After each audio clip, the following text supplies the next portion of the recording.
భవిష్యత్తు అవసరాల దృష్ట్యా పార్టీలో మహిళా నాయకత్వాన్ని పెంపొందించే విషయంపై గులాబీ అధినేత దృష్టి సారించారు. చట్టసభల్లో మహిళా రిజర్వేషన్ల దృష్ట్యా అవకాశాలు పెరుగుతాయని, వీలైనంత ఎక్కువ మంది మహిళా నేతలు సిద్ధం కావాలని అంటున్నారు.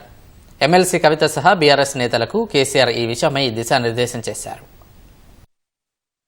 రజతోత్సవ వేళ భారత రాష్ట్ర సమితి పార్టీలో యువత, మహిళలకు ప్రాధాన్యత కల్పిస్తామని అధినేత కేసీఆర్ ప్రకటించారు. ఇటువంటి ప్రకటనలు రాజకీయ పార్టీలో సహజమే. ఆయా వర్గాలకు సముచిత స్థానం కల్పిస్తామని సందర్భం వచ్చిన ప్రతిసారి చెప్తూ వస్తుంటారు. కానీ గులాబీ పార్టీ అధినేత ఈసారి చేసిన ప్రకటనను తేలిగ్గా తీసుకోవాల్సిన అవసరం లేదని నేతలు చెబుతున్నారు. ప్రత్యేకించి మహిళల విషయంలో కేసీఆర్ స్పష్టమైన ఆలోచనతో ఉన్నారని అభిప్రాయపడుతున్నారు. బీఆర్ఎస్ పార్టీలో మహిళా నాయకత్వాన్ని పెంపొందించాలని ఆయన ఇటీవల జరిగిన 2 సమావేశాల్లో స్పష్టంగా ప్రకటించారు. సభ్యత్వ నమోదు, సంస్థాగత కమిటీల సమయంలో మహిళా కమిటీలను కూడా గ్రామస్థాయి నుంచి రాష్ట్ర స్థాయి వరకు బలోపేతం చేస్తామని, కొత్త అధ్యక్షురాలను కూడా నియమిస్తామని తెలిపారు. ఇదే సమయంలో పార్టీలోని మహిళా నేతలు మరింత క్రియాశీలకంగా వ్యవహరించాలని కేసీఆర్ సూచించారు.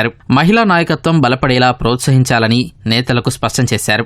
ఎన్నికల్లోనూ మహిళలకు ఇక నుంచి అవకాశాలు పెరుగుతాయని కూడా ఆయన తెలిపారు. చట్టసభల్లో మహిళా రిజర్వేషన్లకు సంబంధించి చట్టం ఇప్పటికే ఆమోదం పొందినందున వారికి అవకాశాలు పెరుగుతాయని అన్నారు. లోక్సభ నియోజకవర్గాలతో పాటు శాసనసభ నియోజకవర్గాలు పెరుగుతాయని, మహిళలకు 3వ వంతు సీట్లు ఖచ్చితంగా దక్కుతాయని తెలిపారు. అప్పుడు పార్టీ తరపున ఎన్నికల బరిలోకి దిగేందుకు బలమైన మహిళా నేతలు అవసరమని, ఆ దిశగా సిద్ధం కావాలని కేసీఆర్ స్పష్టం చేశారు. ఎన్నికల సమయంలో మహిళా అభ్యర్థుల కోసం ఆలోచించాల్సిన అవసరం రాకూడదని వ్యాఖ్యానించారు. ఇళ్లలో ఉన్నవారిని ఎన్నికల బరిలో నిలపడం కంటే ముందు నుంచే ప్రజల్లో ఉండేలా మహిళా నాయకత్వాన్ని పెంపొందించాల్సిన అవసరం ఉందని కేసీఆర్ దిశానిర్దేశం చేశారు.